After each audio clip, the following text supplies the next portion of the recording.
വരെയും നേരിൽ കാണുവാൻ, നേരിൽ കണ്ട് ഉയർത്തിക്കുവാൻ നിറപുഞ്ചിരിയോടെ തൊടുകൈകളോടെ ഇതാ കടന്നു വരികയാണ് നമ്മുടെ പ്രിയങ്കരനായ സാരഥി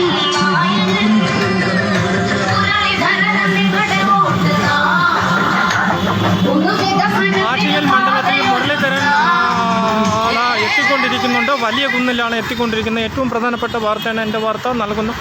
ഇപ്പോൾ വലിയ കുന്ന് സ്ഥലത്തേക്ക് ഇറങ്ങിക്കഴിഞ്ഞിരിക്കുന്നു. മുരളീധരൻ കഴിഞ്ഞിരിക്കുന്നുണ്ട്. ഏറ്റവും പ്രധാനപ്പെട്ട മുരളീധരൻ ജിയെ സ്വീകരിക്കുന്നതിലേക്കായി ശ്രീ പ്രഭാകരൻ നായരെ ക്ഷണിക്കുന്നു, ശ്രീ രഞ്ജിത്തിനെ ക്ഷണിക്കുന്നു, ശ്രീ അശോകൻ ജിയെ ക്ഷണിക്കുന്നു, ശ്രീ ഗിരിജകുമാരിയെ ക്ഷണിക്കുന്നു.